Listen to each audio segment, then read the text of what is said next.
Closet cat. Alright.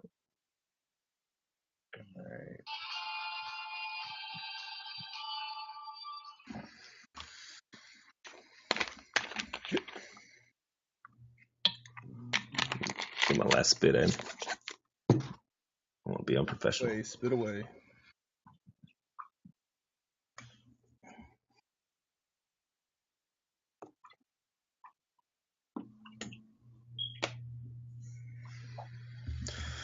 Dun, dun, dun. On Facebook Live.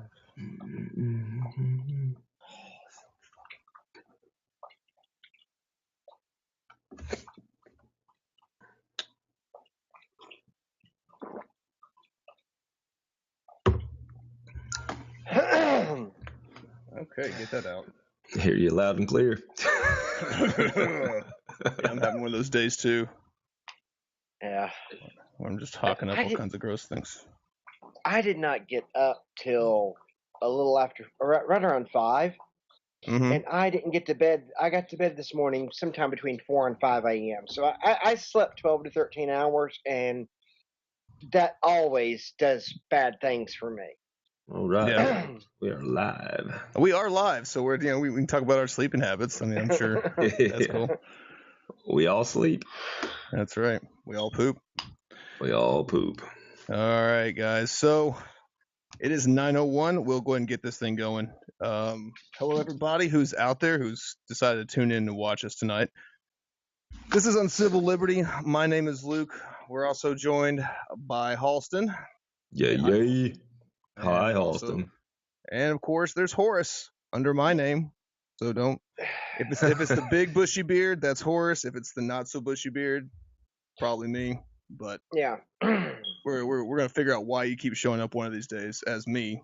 But until then, there's much bigger things to do. Oh, yeah. Anyway, so again, this is Uncivil Liberty. And if you haven't gone to our website, check out our website. It's uncivilliberty.com. A little bit of content on there. We're struggling to put some new stuff up there. If you're somebody who actually wants to contribute and, kind of build up your blog portfolio, shoot. Send us an email. So shoot me an email at admin@uncivilliberty.com, or you can reach out to Halston or Horace at uncivilliberty.com. Their first name at uncivilliberty.com. And also Facebook. Chances are, if you're watching this, you're probably on Facebook, but do feel free to like and share our page. We hit 100 this week, which was kind of a big deal for us since we didn't realize there's that many people that was actually gave two shits about it. So hey, that was kind of a nice thing to see. So yeah, like and share with your friends, share with somebody you want to piss off. That's us. That's us.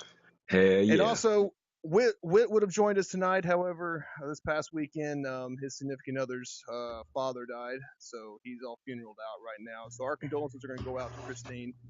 Yes.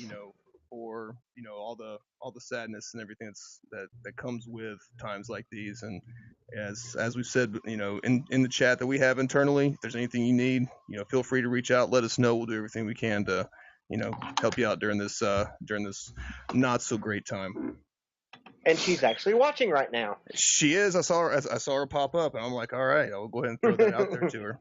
But anyway, so the Tonight Show, we're gonna get back to basics. The reason being, I'll take a step back and give you a brief overview of what's going on. Is if you've been involved in anything as far as the Alabama Libertarians group, which is the Facebook group that is the actual party itself that administrates that.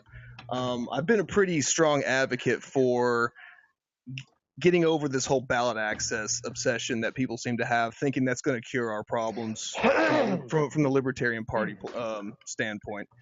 And people come back and say, yeah, we have to get on the ballot. Alabama has some of the worst laws when it comes to ballot access. We got to get 30,000 signatures, blah, blah, blah. And the only way that I can really refute that is saying, if ballot access was the be-all, end-all problem to actually getting a libertarian into And you're frozen. all these other states out there would have somebody in office, because Yeah. there's other states that have easier ballot access. So I don't see the correlation between having ballot access and actually being able to get people to actually vote for a nominee inside the Libertarian Party, as much as it is the overall message itself, and the fact that the water's very, very muddy with a lot of debris that's kind of floating around inside the Liberty movement as a whole. Hanson. Okay, somebody did. Yeah. And in case you didn't know, Adam Kokesh came out to Huntsville. That's where the majority of us are based, in the Huntsville area. He came out to Huntsville, Alabama, and Horace and I were actually able to go sit down and listen to him talk. And we actually got a couple of copies of his books. And so if anybody out there is wanting to get one, feel free to reach out. Let me know. I've got a few copies we're going to pass out. Really good speech from Adam Kokesh. If you haven't talked to Adam Kokesh, seen Adam Kokesh, he's been around for a good stretch, at least 10, 12 years, somewhere along those lines. Something like that. It's as long as I can remember. He started out in radio, and then he moved. He got an RT show. He got in trouble and lost that show, and then he had his webcast, and then he's been very, very active, probably more active than any other liberty-minded activist that I can actually think of off the top of my head on a regular basis. Does that sound pretty fair? Oh yeah. Whether you like him personally or not, that's not the case. There's a lot of shit that's floating around in regards to some relationship he had, and there was a contract, and who the fuck cares? It's between two consenting adults. I don't give two shits, and you shouldn't either. But when you look at it on a face value, the message he's bringing to the table, he's been pretty constant and steady in the same message. That's something that's getting harder and harder to find in the Liberty movement as a whole. But we all were sitting around. I'm sorry. I'm trying to get this wrapped up real quick so we can kind of move into the meat and potatoes of it. But we were sitting around talking, and we all kind of agree that the issue, especially in the state of Alabama, is not ballot access. Ballot access is something that will come naturally when the message is refined and the principles are in place. The issue at hand is that the principles are lost on a lot of different people think a lot of different things as far as what the basic concepts of libertarianism is. And then, of course, all the extra, the flash on the side, yes, we have a lot of libertarian socialists who are kind of hanging out in the group trying to co-opt that. And we also have a lot of white supremacists from time to time that try to work their way in. The party as a whole, the liberty movement as a whole, has to come back to basics and say, hey, look, this is what it is. This is what we stand for, and then perfect that. So at this point, I'm going to turn it over to whoever wants to take it from here, so I can stop talking for a minute. Yeah, I think you hit the nail on the head. Not about you to stop talking. I mean that too. Yeah, that's true. I guess it's my turn. That's true. Yeah, I think you definitely have a point there with getting back to the message and getting back to principles, but also I don't think that this is necessarily like a one front battle, because not only do you have this lost message and these lost principles, but you have a lost translation in the message for those that do have principles and that do understand the message. So as they start to talk to other people and start to branch out and pull people in, that message and those principles are lost in translation, because there's already this sort of a negative connotation of libertarianism from what people have already heard. It's like, oh, you guys just want Walmart to take over the world. Like, are you fucking nuts? Do I look like I want Walmart to take over the world? Well, how are you going to Amazon? Amazon. Oh my God, Amazon. That's all I need. Yeah, I mean, it's working its way to do that too. Right, and more power to them. But we have to have people that can deliver the message, not just decide what the message is going to be and get people in that understand the message, but people that can deliver the message as well.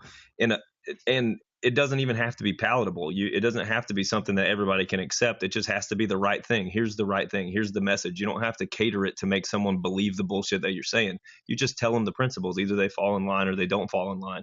But once you get that, then the ballot access will come, because you may have people lining up in droves to sign your forms, rather than knocking on doors and saying, hi, we're from the Libertarian Party, and then you get the door slammed in your face because you don't want stop signs or whatever the fuck they think.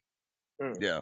And let me tell you one thing real quick. I come from a very strong sales and marketing background. For people who don't know me, insurance, investments, stuff like that. People hate cold calling. So this idea that you're gonna somehow get on the ballot by just banging down doors to going through neighborhoods, trust me, there's better ways to do it. And the way it has to be is you have to have people that actually want the libertarians to be on the ballot, not just signing a piece of paper and then having to do it again in 4 years. Yeah. Yeah, and to play devil's advocate a little bit, yes, we probably do need people on the ballot. Like, I don't think, like, as good as Ron Bishop sounds to me right now, I don't think that write-in candidates are going to be the answer for the future. I think we do have to have ballot access, but again, what's the point of having a line holder there if there's absolutely no chance that they're going to get off their ass and go push principles that are in line with the party? I mean, right. We even have it on the website. It's like, do you have a couple of hours to go get signatures? Okay, well, then you're kind of a half-ass candidate or whatever that thing says. And then there's like 3 options for to run for office when there should be just, do you want to win this son of a bitch? All right, this is what you got to do. So it's just kind of, it's one of those things that I don't know. I think that's one of those things that kind of puts a bad taste in my mouth.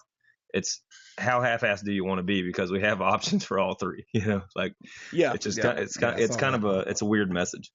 Yeah, and I think that was actually a graphic that was put out by National. It's like, do you just want to be, the half-assed candidate who's just there just to be there? And in some states where ballot access is a lot easier, it's no big deal. You throw your name on there. If you catch a couple of votes, great. You don't really put anything to it. Alabama's a whole different state. It's a whole different concept. It's, I think you have to get at least 20% of the vote in order to stay on the ballot. So even if you go out and you get those 30,000 signatures, if you don't get 20%, you got to repeat this process all over again. Right? Yeah. I mean, to me, don't even consider ballot access right now, okay? It's a moot point for right now. Focus on principles, and not just a message, but a consistent message.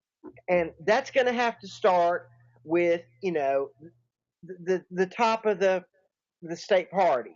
They're going to have to start stepping up and go, look, if you aren't going to put this out as your, as this, you can't be our candidate.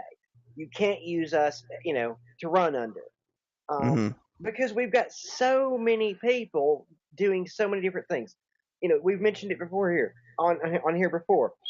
Christopher Cantwell, Augustus Invictus. These are not people who should ever be libertarian candidates. Why couldn't it have been a cool guy with the name Augustus Invictus? That's such a badass name. I know, right? I'd end up being a fucking tool. Like Mr. T. Why can't we get Mr. T to do something? Earlier tonight I was in a Facebook thing and somebody suggested that Roy Moore switch to the Libertarian Party. Oh my God! Oh my God! No, definitely not. I mean, these are all people that have no business running under the Libertarian banner. Start standing up. I mean, I could be wrong, but I do believe that the Big L Libertarian is actually trademarked. Start hammering that trademark. Somebody's misusing it. Start sending cease and desist orders. Anybody can use a small L, Right. But right. You protect the message, protect the party. Otherwise, you might as well not have a party. And again, which is the same reason I say don't worry about ballot access. It's a moot point right now until we have a consistent message. It doesn't matter, because until we have a consistent message, being on the ballot isn't going to matter because people aren't going to vote for it. Well, I mean, there's another side of that too, because we are Americans, and most of us already have this culture of wanting to pick a winning horse, right? We want to say that's our guy and he has a chance to win, and we want to say this is our party and they have a chance to win. And it's really hard to get those people who are who are kind of like, we're pretty heavy into politics. You could ask us questions about most local guys, and we're going to be able to answer it. You can ask us about most senators, whether they're in Alabama or not, and we'll be able to answer it, or at least look it up and be able to have some kind of intelligent conversation about it. But when you start talking about people who don't really give a fuck about politics, who are also going to go vote, you're not going to win them over with principles and a message. That's something else that has to. It's like I said, it's not a one front battle. You've got to have some kind of pizzazz and flair. You don't want white supremacy flair. You don't want socialism flair, because those are two things that we're not at all. But you got to have some kind of pizzazz to make people want to come. Like that. I mean, I don't want to talk about it too much because this guy might be saving up for a secret. But like the ideas for the Limestone County affiliate. Like, what the fuck? I've never heard of anything like that before. Like the most exciting thing I've heard from the Alabama Libertarian Party was like, we might do a turkey shoot, or we might go have a range day and shoot some guns. I'm like, fuck yeah, finally something other than sitting around and maybe eating pizza and talking about what's going to be on the float this year at the parade. Like, you got to have something. I mean, principles and message are the key, right? You can't really you can't have candidates unless you have a message and principles. But what's the point in having candidates if you don't have people who are going to vote for them? So right, and then exactly, and you're looking at also you're talking about like the turkey shoot. That's engagement. That's like basic marketing. That's what, like, when you own a business and you're going out and you set up inflatables for kids to jump on. I mean, you're not necessarily there to really just sell business, as you are just saying, hey, look, recognize me. Eyeballs. Yeah, I always whenever I'm talking about marketing, I'm always saying eyeballs, because that's what you want. And so you can either you can engage in political discourse and debate with the ones who are are kind of more on the serious level, who want that type of interaction. Then there's just some people who are like, I don't know who the hell you guys are. Great. Then you have these other outlets to draw them in, saying, hey, look, we're not freaks. We're not all kind of sitting around getting high all the time, naked and dancing on stage. That's just this. Not I mean, I do, but not everybody. Right. Exactly. And and yes, there is that. And some of those people, especially the ones that don't really care about politics in the first place, we're probably not going to win them in the first place. Period. Because honestly, the libertarian message is going to most likely be received positively by those who are going to be politically involved, those who do understand what's going on and why we want to see change. Mm-hmm. And so I think that has to be taken into account. I mean, why waste resources on people we're not going to win? Well, maybe when you're talking about when you're narrowing the field to liberty-minded people, sure, absolutely. But when you start branching out to the people who are politically active socially, what they're into gay marriage and transgender rights and all these things that typically fall on the left. Well, so are we. We're just not politically active about it. It's a social thing, right? And then you have fiscal conservatives on the other side, but maybe they have a heart towards Democrats. They're just not going to vote for them, right? They have the wallet on the right and heart on the left type of thing. We can appeal to both of those. We just can't appeal to the opposite side of it, right? We can't appeal to political actions for social justice, and we can't appeal for social conservatism either. So we can't attack both of them, but we can say, hey, we do have this and we do have this. So you get those people that kind of half-ass care about the things that they care about, but maybe they don't give a shit who the senator is, right? They don't care who the state senator is. They don't care who the school board guy is, but they do care that we're socially active for gay marriage, right? Or we're active for fiscal conservatism. So we may pull those type of people in. You're right. We're not going to pull in the people that don't give a fuck about politics, period. They're not going to vote for anybody. They might vote for Trump because he's a businessman or grabs pussies or whatever, but they're not going to jump on a political bandwagon. They're just going to be like, oh yeah, I might vote or whatever. But we do have opportunities to pull Democrats who are half-ass Democrats. They don't care about their fiscal responsibility. They just care about social activism. We can take those people. And down the line, definitely worth looking at. But until the party has a firm base, focus on those most likely to join us early on now. Then later we can start looking, strategic use of resources. That's down the line. Right now, maybe not so much. Is all I'm saying. I'm Yeah. not discounting that, but compared to the Democrats and the Republicans, the Libertarian Party is extremely poor. Yeah. We don't have the resources. Yes. So we have to be very strategic in our use. And I issued this caveat last week, and I'm going to issue it again. I am not a member of the Libertarian Party. I don't know if I ever will be. Well, you were being recruited hard last night, though. Let me tell you. Yes, I was. Hardcore. Yeah. All right. But hey, I'm going to put a pause in there. We do have Don. Actually, we're trying to keep an eye on Facebook comments. We did a horrible job last week on it. And so we're trying to work this process out on Facebook. But Don came out and said that if you want to win Alabama, you have to get a message that you can put out in churches.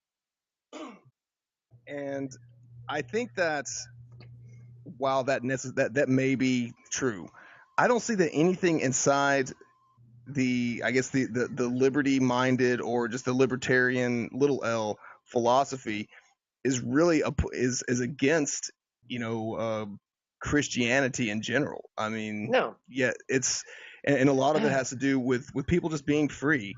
I think that where you have a bigger break between, I guess, the churches and the liberty movement is that a lot of churches, especially Southern Baptist type churches, are really focused on controlling the moral compass of society through legislation, and that's not what being the liberty movement, libertarianism is about, and by any means. You can look at something like probably one of the worst topics to ever discuss with any group of libertarians is abortion. A lot of Southern Baptists hardcore pro-life, whereas the libertarian stance is pro-choice, not because it's necessarily saying, hey, it's pro-abortion. It's saying that's not our call, and that's not the government's call to step in and say X, Y, or Z on it. And so that's why you get a lot of that the muddiness in the water when it comes to religion, regardless of the religion, and this side of politics. And actually, that's somewhat incorrect. The official stance of the LP, and I'm not going to read it verbatim, but in essence, is that because everybody has their own beliefs on this, we believe government should be kept out of it totally, and then it should be left up to each individual's conscience. Which is pro-choice. Eh. It is pro-choice. It is let the individual choose what's best for themselves, not the government. That is pro-choice. To me, pro-choice has the government involved. How? So, legislation specifically allowing for it, and they're saying just get the government out altogether. Well, yeah, but if you look at libertarianism as a whole, as an entire ideology, it's pro-choice everything. Well, yes. I mean, yes. From that viewpoint, yes. But it's just, I don't want people to think that the LP actually does support the government being involved from a pro-choice standpoint. That's not. I apologize if it was coming across like that. That's not the stance at all. No, Paulson, I wanted to clarify that. Yeah. So let's just draw it up with pro mind your own business, right? So yeah, I guess, exactly. Pretty much. But you're right. But I was thinking about this today on my ride home from work. About now, of course, I don't have any time to do this, but I was thinking that maybe someone, not necessarily from the Libertarian Party or Big L, Little L, doesn't really matter, but having some open-minded, not so militant atheists go talk to some of the Southern Baptist churches, if they would even let you talk to them, right? So you go in and you kind of participate in the prayer, and you can comment on things and have a discussion and open up minds about how I'm not like you, but that doesn't make me wrong, and you're not like me, and that doesn't make you wrong. And there's a lot of things that you can do outside of religion or politics, or you really shouldn't be talking politics in the church anyway. That's one of the reasons why they're tax free. Doesn't stop them, but It's Yeah. okay for the parishioners to do so. The priest, on the other hand, that's where it crosses the Right, line. right. Yeah, and it doesn't matter to every time I've gone to a Southern Baptist church in Alabama, they've always talked politics every time. But regardless, I think that opening up some sort of dialogue between the religious and the not religious, leaving spirituality out of it, but saying, hey, we're all the same, right? You believe this and that's fine, and I believe this and that's fine. And I think that could open doors to more people being less apt to control people morally, to say that they're social conservative, right? One may say.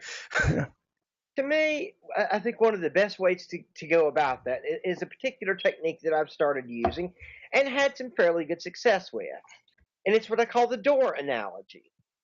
And that's where it's like, okay, we will take, going back to, since we were discussing abortion, if you are pro-life and you want to ban abortions, now the liberty stance, the freedom stance is that, you own your own body. Only you have the right to decide what to do with it, period. Into discussion. Whether it be, abortion, what you put into it as far as drugs, food, whatever. It's your body. Only you have that right. No one else. Now, as soon as you say you are not allowed to do this with your body, you have just opened a door that lets the left say, who tend to be, pro-vaccination or mandatory vaccination, not just for kids but for adults, that, well, you don't own your body, you have to get these vaccinations. Do you want to open this door? Yeah. No, and it can be. I mean, there's different ways that you can actually look at that, different scenarios. Whereas the bottom line, when it comes down to the libertarian ideology, small L, big L, it doesn't matter. The core concept is self-ownership. Bottom line, who owns you? I own me. Okay, that's it.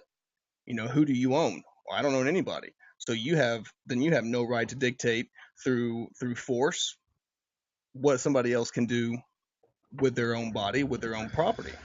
Correct. Right. Paulson? I don't. Yeah, you're absolutely right. I don't know how that message will be perceived in the church when especially with the primitive and not a negative connotation of primitive, but more primitive. What's the word I'm looking for here? Denominations. So like the people who are closer to follow the Bible, both Old Testament and New Testament, I don't believe that they would receive the message of self-ownership very well, because they literally don't think they own themselves.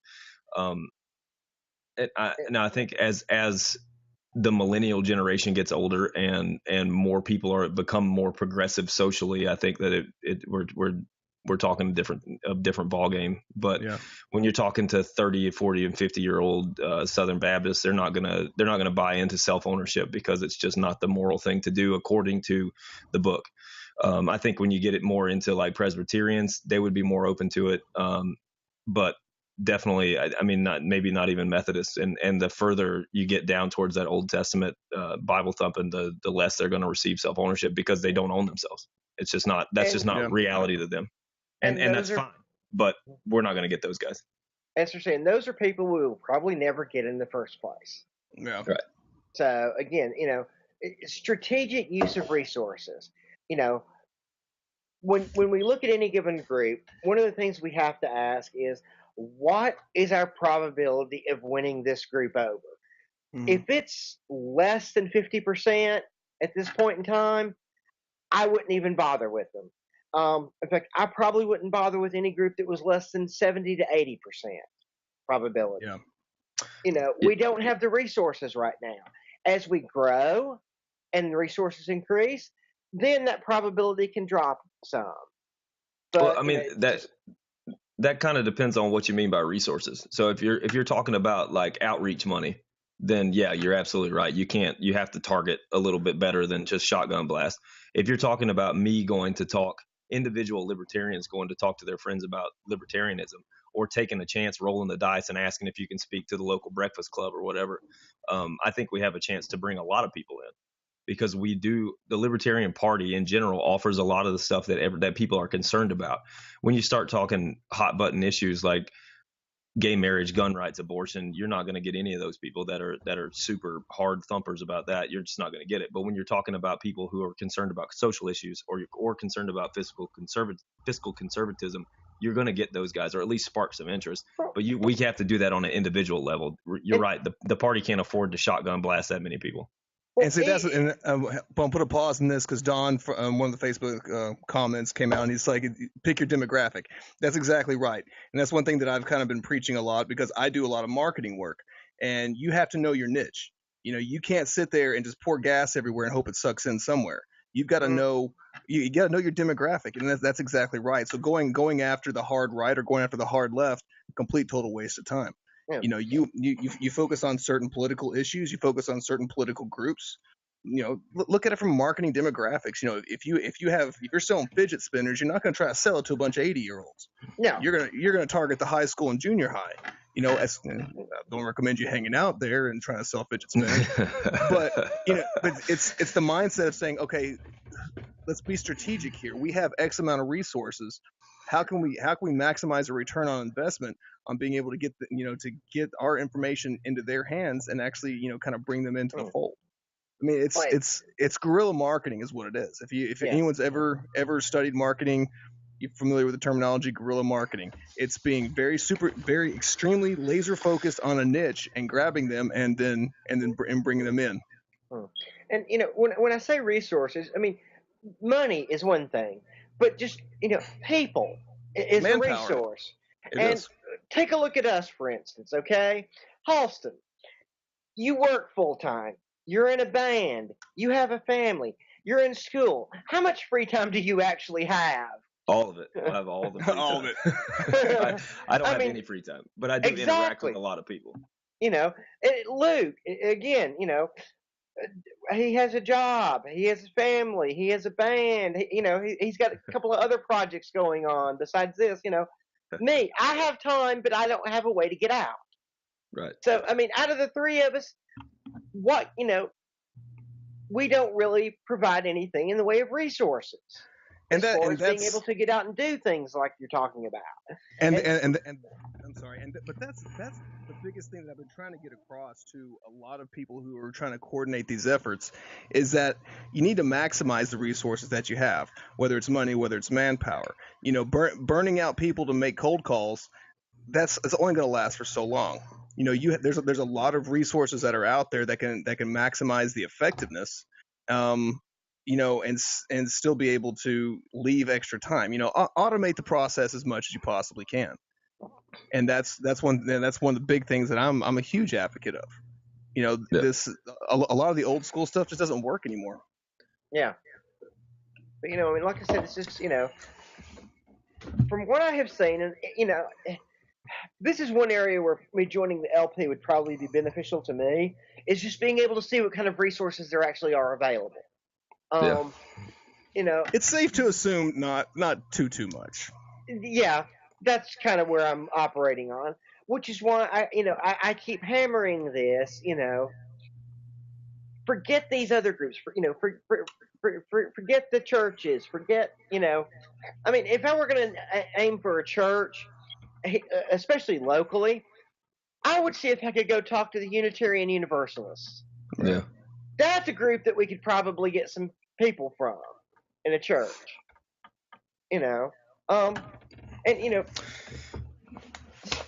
we have to figure out, again, like you said, figure out the demographic, go after it however we can. Yeah. We're starting to see some just from having the show. Yeah, you're right. But from a party standpoint and from a party resource pool, you're right. There has to be a laser focus because you can't waste the resources that you have, what little we already have. But as far as the individual libertarian, right? The individual big L libertarian, because I mean, most of my friends outside of libertarians are socially liberal, and they can buy into a lot of the stuff that we have to say. Whereas we don't associate with very many social conservatives because they would hate me. Well, and that brings a question I want to ask when you're done.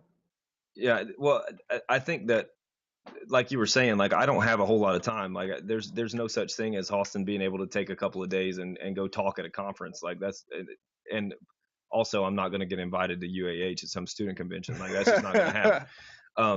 But I don't have the time to do shit like that. But I do have 30 minutes a day to talk to someone at work about politics, right? We're already going to talk about it because that's what everybody talks about at work. But I always have the opportunity to say, oh, well, that's what you think about this. Well, this is how we approach that, rather than solving problems with legislation. We solve problems with whether it activism or telling you education, right? And so I think we, as individual big L libertarians, have the opportunity to do that quite a bit. So the resources that the party we may not be able to use it as a party, but we can use them individually. That's what I'm trying to say. Yeah, and that's fine. But we've been talking about as far as what the party can do. And like I said, as individuals, yes, anything that helps the party, please get out and do it. If again, for me, my primary lack of resource is well, transportation, effectively. But otherwise, I would try to get out and do more and interact with more people. Because quite frankly, I'm stuck here at the house pretty much 24/7. It gets old. It gets boring. It got old and boring years ago. So, but I can't. Otherwise, I would. But like I said, when I'm speaking as far as the party, and going back to what you were saying just a minute ago about being socially progressive. Those, when it comes to social progressives, the biggest question I'm going to have is, how are they when it comes to fiscal policy? Because if they're really progressive there too, we're probably not going to win them. No, absolutely not. No, I'm completely separating those two things, right? So if they're socially progressive, and that's it, that's all they care about is then we might could win them. Or if they only care about fiscal conservatism on the other side of the fence. I'm not talking about the other way around. And the hardcore social progressives, we're probably not going to win either, because those are the ones that are going to want the government to legislate the stuff, and we're not going to win them. Because that's exactly opposite of what we want. Yeah, and I think we're both right. I think you're definitely right about that. But I would also argue that those social progressives are also fiscally progressive as well. That I would say that whether they know it or not, that's what they think. They think you're supposed to legislate shit to death, and we're not ever going to get those people. Okay. Luke, you obviously have something. No, I'm just enjoying the banter back and forth. No, that was a shit-eating grin. I was loving to see the two of you just kind of going at it. I'm just like, oh, okay. It's like I'm sitting on my front porch again. This is a front porch, pretty much. Yeah, more or less. Yeah, that's one thing I did tell Adam last night. I was like, if you enjoy this type of dialogue with Horace, you should come hang out on my front porch. It gets real sometimes. But when you look at the overall, just the basic concepts of just individual liberty, the self-ownership aspect, and even if you pulled up the LP national platform, and if you just pretty much took the libertarian stuff off of it, and you started reading through there, where it's just kind of like, oh, idea of self-ownership, freedom of expression, privacy, freedom of personal relationships, parental rights, crime, you start.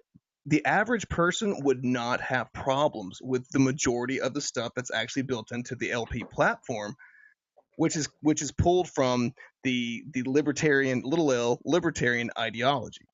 Right. Ooh, what gets people is when you say libertarian party, they all of a sudden their minds just like an Etch-a-Sketch, being like, oh no, hell no, you guys are fucked up. Okay, and the reason being for that though is because the perception has been tainted over the years with wonderful people like Gary Johnson and Bill Weld. Somehow, I don't know how the fuck that happened. Sure. Well, okay, great. Hey, look way back in the day, Bob Barr. Okay, yeah, bro, bringing up Bob Barr again, that nightmare. It's just because you see these people who are supposed to represent the party who are complete total turds, and like, oh, these guys don't have anything going on over there. But if you actually look at the core philosophy of it, I would say that the bulk majority, for the most part, would be on board. But it's because of the negative libertarian. The big L libertarian is a 4-letter word in politics. Yeah. Yep. And the reason I bring up Bob Barr is because like we've talked about. Because you're old. Just give it up. Just because you're old. Well, yeah, there is that, but no, there is actually a secondary reason besides that. We talk about Cantwell and Viticus and Johnson and Weld. These are all fairly recent. Bringing it Bob Barr shows how far back this this clusterfuck goes. Historical shit show. Right. I mean, this is not recent. Facebook. Yeah, I've been trying to bring that up. Oh, you're on it. Okay, so Laura just reached out. She's like, "What would you recommend to get the more apathetic members out and supporting the party with their time?" That's a great question, because that's something that you see this a lot when you're working on, like, especially like group type projects. If anyone can recall back to college, back to high school, you always had that one person who kind of did all the work in the project. Everybody else kind of fucked off for the most part. And that's really what you see a lot of times, is because the how I see it, this is solely me, and I don't speak for anybody else here, is because there's piss poor leadership inside the party. No one is being motivated to actually want to go out and do it. If I've said it before earlier today, what's the definition of insanity? Doing the same thing over again, expecting a different result. Yes. If you keep doing the same thing over and over again and no results are happening, it burns people out and makes them become apathetic. You have to bring leadership into the state level that people can actually get behind, that people want to get behind. Not. And we're starting to see some of that. The issues that you have with apathy, whether it's in a state party or in a business, it starts from the top. All right, leadership has to be on point to motivate the people, whether it's a business venture or any type of organization. If you have shit leadership sitting in the chair position who's not motivating their people, and the ones who are contributing, whatever amount of money to the party every year to get them to want to be more part of it, it's time to kick them in the ass or kick them the fuck out. Otherwise you're going to spin your wheels and burn yourself down. And like I said, we're starting to see some changes in that. I mean, if nothing else, from what I have seen, and again, I'm not a party member, so I could be totally wrong, but from what I am seeing as an outsider, being involved with people in it and some in the group, Rachel seems to really be stepping up. Oh yeah, so, Rachel Varley. Oh yeah. She's stepping up. And this one's for you, Rachel. Kudos to you, Rachel. Outstanding job. And I'll pause you right there too, because I do want to give credit where credit is due. And Laura, I mean, I've been in contact with a lot of them. Laura is actually probably one of the ones in the small group of people who are probably the most active inside the party. And I understand she probably feels burnt a lot of times because it feels like she's carrying the weight of the entire state on her shoulders. Yeah. Kudos to you for the sacrifices that you're making, but first and foremost, whoever sits in that chair needs to get their shit straight and get the people motivated. Otherwise, what the hell are you doing? Why are you doing this job? It's not an administrative function. It's a leadership position. Yeah. And, one of the things I would personally do, and this will require identifying the apathetic members, talk to them one-on-one, whether it be on here, telephone, for face-to-face, however. What has you apathetic? And then, after you've talked to several of them, that gives you a platform to work from. That gives you something to work from. And, maybe you can fix what's making them apathetic. Although I think probably a lot of it is what Luke just said. But, people don't feel engaged. People don't feel like when they come to the table that they actually have anything to bring. And so it falls on the shoulder of a handful who get burnt. Because, doing stuff like this, running an entire state party is rough. even if you're an independent liberty activist and you're trying to do it by yourself, like I've tried in the past, you get burnt. You're so tired of the shit that you just I'm done. I'm out. Later. Paulson, Yeah. did you have something to say? Yeah, because I came into the Alabama party like on fire. I was ready to get out there and put my mojo on whenever I could and however I could. And then we got this visit from the Good Idea Fairy, sprinkling all their good idea dust all over the fucking place, and it kind of ruined a lot of it because it was like, here's a good idea, here's a good idea, here's a good idea, here's a good idea. Well, just find one fucking good idea and try it with all of your might, and then move on to the next one. Don't try all this Good Idea Fairy shit. Are you talking about me? Are you talking about me? Because I am the Good Idea Fairy. Is that you? is that me? I mean, because I'm throwing out great ideas all the time. You are throwing out great ideas all the time. We throw out great ideas. So we're Good Idea Fairies too, but it doesn't have any impact on anybody else's money. That's true. And Rachel just joined us. What up? What up? Rachel just joined.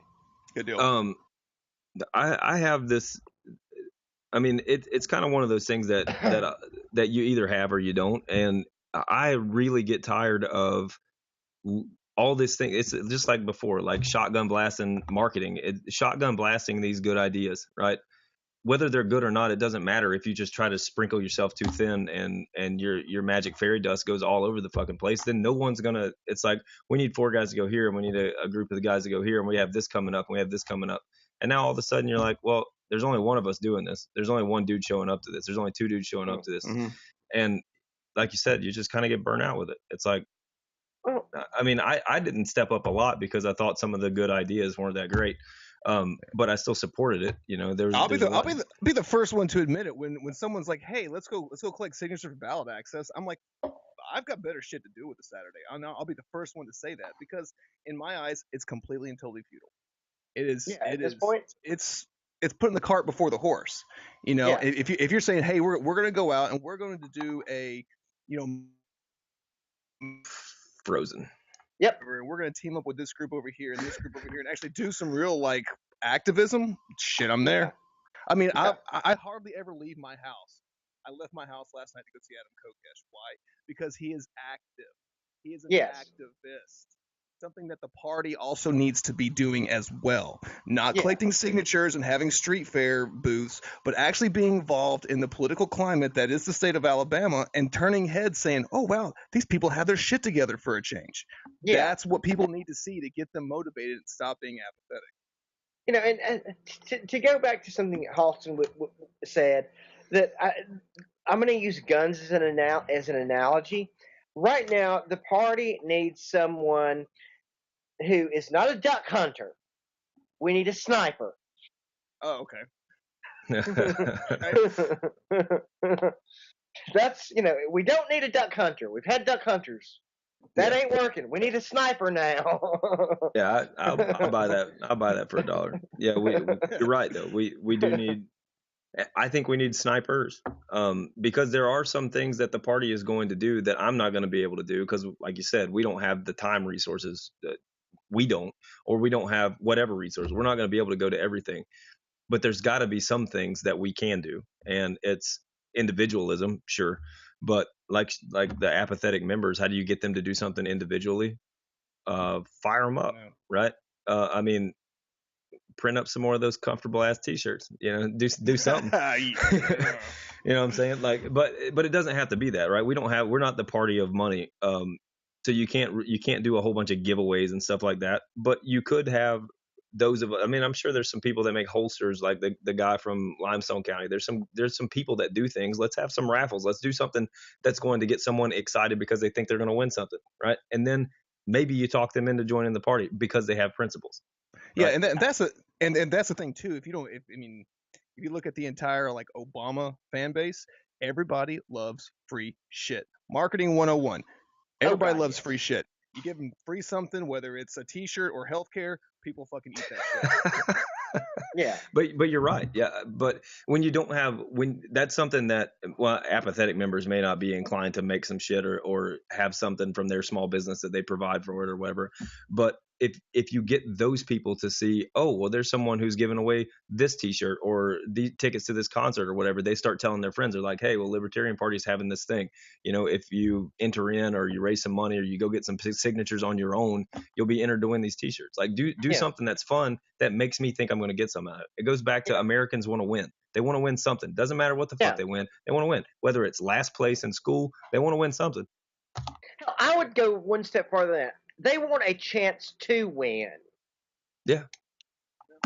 And then they want to be able to blame the other guy when they don't. I mean, look at how big the lottery is.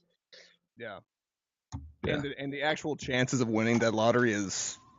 And all that money is from motherfuckers that don't have money. Just think about that. Yeah, right. All the broke motherfuckers in the world find a couple $dollars to go play the lottery. Can't buy milk, but the motherfuckers will play the lottery. Exactly. All right.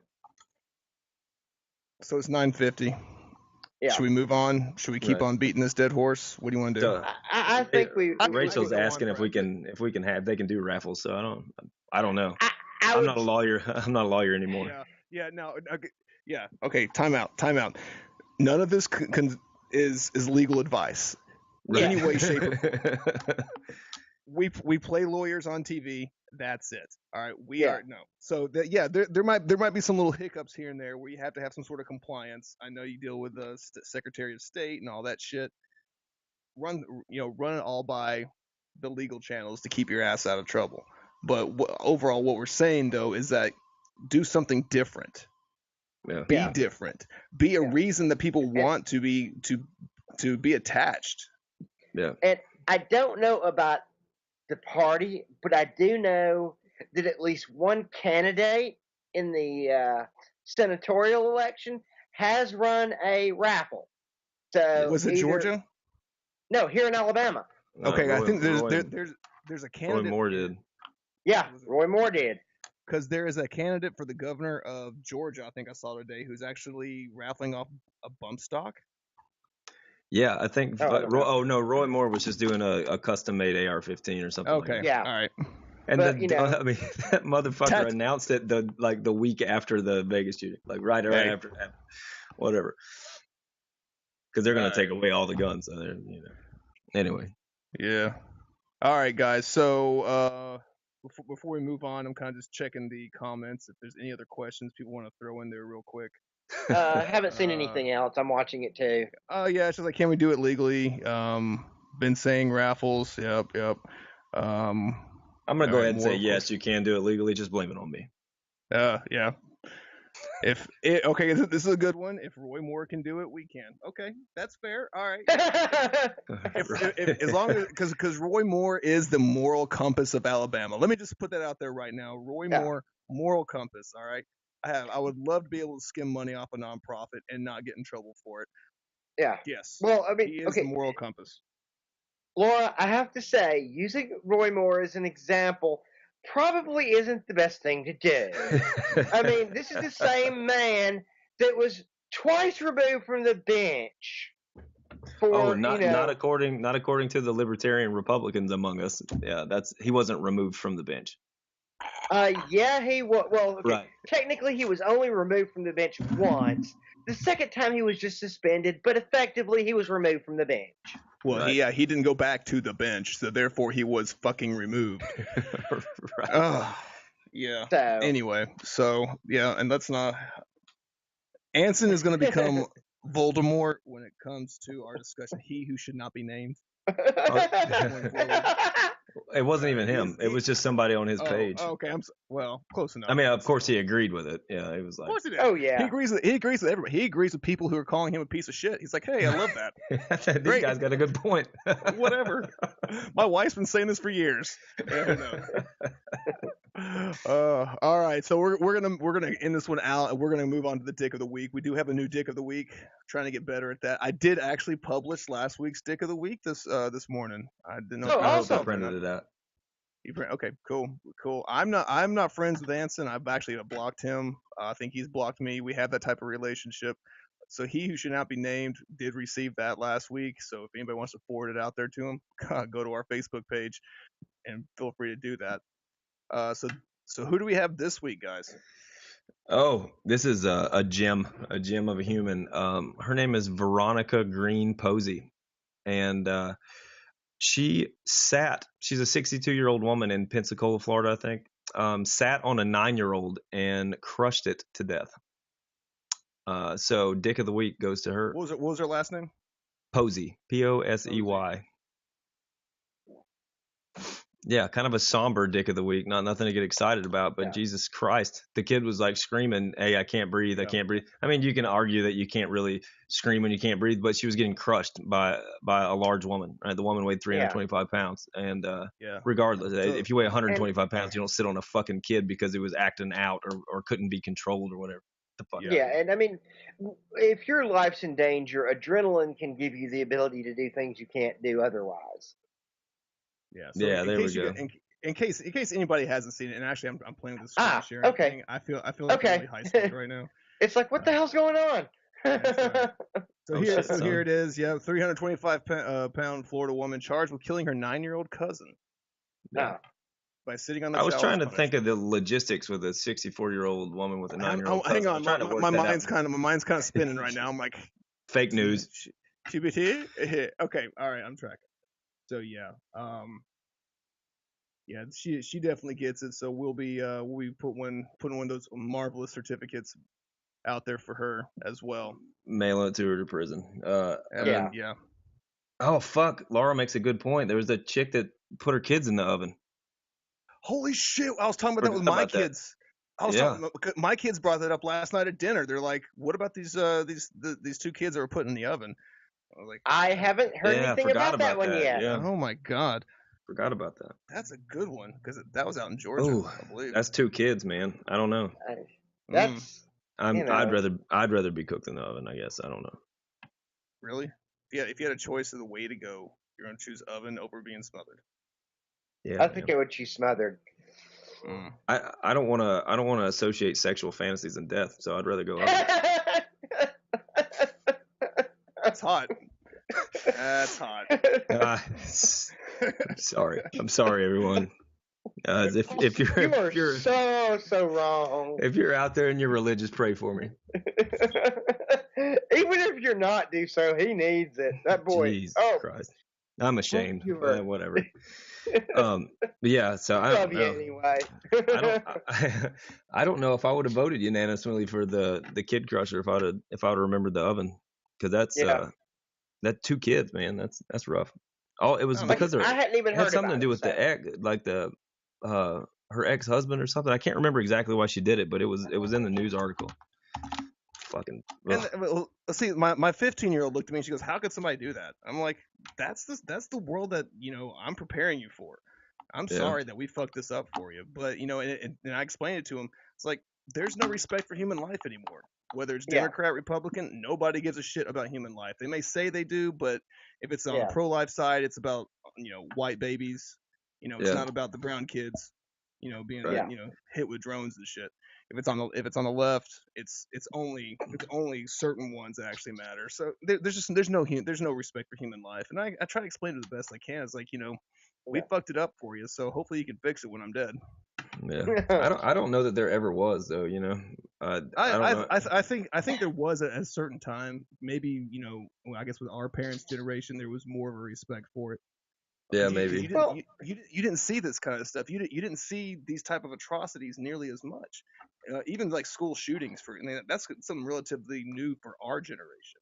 Yeah. Before that, they were having firearms training at school. People Right. had rifles in their trucks sitting out in the high school. Yeah. So I'm a bit older than both of y'all, so Yes, you are. I definitely remember farther back in time, and just going back from like when I was a kid heading towards teenage years, say 7 to 13, mhm. and I remember that time period fairly well. Between now and then, yeah, it's been a huge change. Yeah. I mean, it's been enormous. So of course, I don't talk to many people about the same things. I mean, it's always like there's more of this shit going on, and then you have to wonder, how much of it is social media, how much of it is more news coverage. but yeah, I would say that generation's probably cared about it. But when we're talking about all throughout human history, I mean, fuck the Spanish Inquisition. We were burning women for dancing naked in the woods. Yeah. I mean, like Yeah. we've never really There's- cared. There will always be assholes and psychopathic idiots. Yeah. You know, I don't think necessarily in history we've seen nearly as much of a concentration throughout the entire world.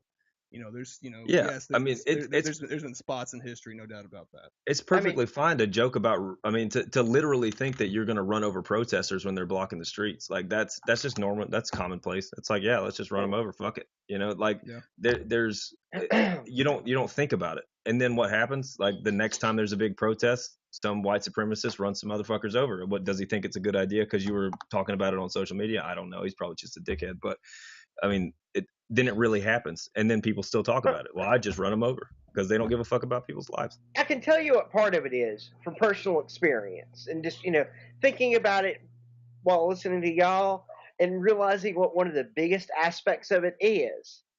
I think back to, again, going back to, you know, being a child, young adult, and everything, and looking at how communities were, and how they interacted, and how if something happened, everybody stepped up in the local community. You know, now something happens, the community might come around to watch while your house burns, but that's all they're going to do. Nobody's going to step up. We've become so divided that there's no. I have a hard time with this point though, simply because of when the tornadoes came through to 2011. You know, they were turning volunteers away. Yeah. You know, Yeah. but by the time FEMA actually got in and got on the ground, they're like, oh, there's nothing else for us to do because everybody else is taking care of it. So That's I a have large a hard, scale. I have a a large scale. I got you. We're talking, you know, large. That's a large scale disaster effort.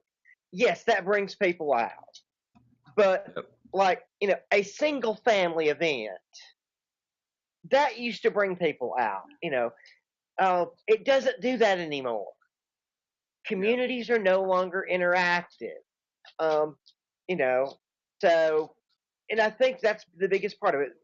We have become so divided that, you know, we've been trained to put up walls between us and everybody else. Like Mexico. Build the wall, Mr. President. You know, and those walls are keeping us apart. You know, they're keeping that interactivity, that community spirit that used to be there out. I don't disagree at all. No, I don't either.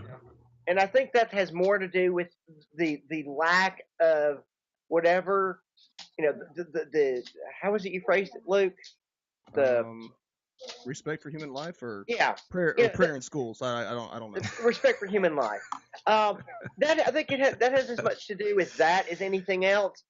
Is because we've gotten to where we have small close knit groups that I don't think most people think about this and don't think about it in these terms.